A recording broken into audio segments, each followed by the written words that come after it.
सुबह का समय था, सफेद दिन का उजाला और अचानक एक खौफनाक हमला। लोकप्रिय यूट्यूबर सलीम वास्तिक, जिन्हें लोग जान से ज्यादा प्यार करते हैं, उनके कार्यालय में बाइक सवार दो हमलावर घुस आए, गर्दन और पेट पर कई वार किए और हमलावर फरार हो गए। सलीम गंभीर रूप से घायल, पहले स्थानीय अस्पताल फिर दिल्ली के जीटीबी अस्पताल, जहां उनकी हालत नाजुक बनी हुई है और सर्जरी की गई है। लेकिन सवाल यह है, कौन कर सकता है इतना निर्दयी हमला? सलीम के बेटे उस्मान ने दर्ज कराया मुकदमा। भाटी बिल्डर, AIMIM नेता असगर, अशरफ, शाहरुख और सोनू, क्या इनमें से कोई इस हमलावर का मास्टरमाइंड है? पुलिस ने सभी संभावित पहलुओं पर गहन जांच शुरू कर दी है। सीसीटीवी फुटेज खंगाले जा रहे हैं और कई टीमें आरोपियों की तलाश में जुटी है। लोनी विधायक नंद किशोर गुर्जर ने इस सुनियोजित हमला बताया है और सख्त कार्रवाई की मांग की है। लेकिन अब सबसे बड़ा सवाल यह है, क्या यह व्यक्तिगत दुश्मनी थी या कोई बड़ी साजिश छिपी है इस हमले के पीछे? आज गुनहगार कौन में हम तलाशेंगे उस चेहरे को जिसने इस हमले के लिए हथियार उठाया और सलीम वास्तिक की जान को खतरे में डाला। देखिए हमारा खास प्रोग्राम गुनहगार कौन। एक यूट्यूबर पर जानलेवा हमला, गर्दन और पेट पर कई वार। क्या यह वैचारिक दुश्मनी का नतीजा है या निजी रंजिश का मामला?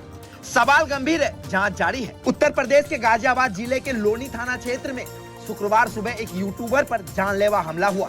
पीड़ित की पहचान सलीम वास्तिक के रूप में हुई है, जो सामाजिक और धार्मिक मुद्दों पर अपने विचार खुलकर रखते हैं। जानकारी के मुताबिक दो बाइक सवार हमलावर अली गार्डन कॉलोनी स्थित उनके कार्यालय पहुंचे और धारदार हथियार से उन पर हमला कर फरार हो गए।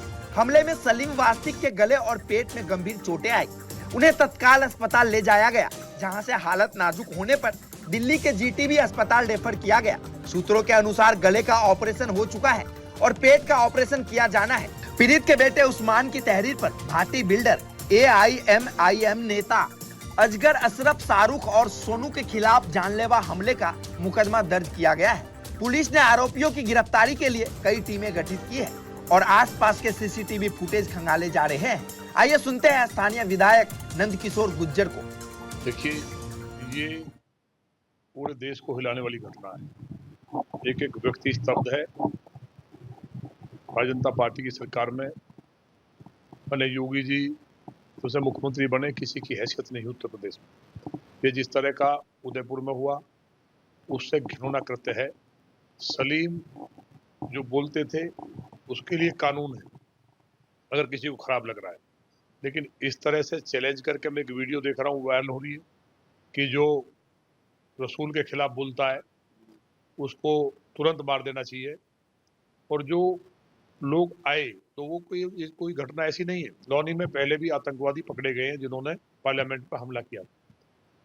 बहुत संवेदनशील जगह है। पूरा यहाँ जो देवबंद है वो मदनी लगातार जहर उगलता है और भी कई मौलाना है। ये मौलाना ही नहीं है, ये जिहादी है कट्टर। जब तक इनका इलाज नहीं होगा हिंदुस्तान में कभी बवाल करा देंगे। मुसलमान कम पढ़े लिखे हैं, उनकी जो है बुद्धि पे पत्थर पड़े हुए हैं। स्थानीय विधायक नंद किशोर गुर्जर ने इसे सुनियोजित हमला बताते हुए दोषियों के खिलाफ सख्त कार्रवाई की मांग की है। अली गार्डन क्षेत्र में एक व्यक्ति को दो अज्ञात व्यक्तियों द्वारा चाकू मारकर घायल कर दिया गया है। इस सूचना के आधार पर तत्काल थाना लोनी पुलिस द्वारा फील्ड यूनिट को बुलाते हुए मौके पर पहुंचकर जानकारी की गई तो यह ज्ञात हुआ कि घायल व्यक्ति सलीम पुत्र नूर हसन, उम्र करीब 50 वर्ष, निवासी अली गार्डन निठोड़ा रोड कस्बा चौकी क्षेत्र के निवासी हैं, जिन्हें तत्काल थाना लोनी पुलिस द्वारा घायल अवस्था में उपचार हेतु 50 सैया अस्पताल पहुंचाया गया, जहां डॉक्टरों द्वारा उन्हें रेफर कर दिए जाने के उपरांत एम्बुलेंस में तत्काल जीटीबी हॉस्पिटल तक पहुंचाया गया, जहां पर वह अभी उपचाराधीन है। परिजनों से प्राप्त तहरीर के आधार पर थाना लोनी पर सुसंगत धाराओं में अभियोग पंजीकृत किया गया है एवं घटनास्थल के आसपास के सीसीटीवी कैमरों की फुटेज चेक की जा रही है तथा अज्ञात अभियुक्तों की गिरफ्तारी हेतु टीमों का गठन किया गया है। मौके पर शांति व्यवस्था पूर्णतः कायम है।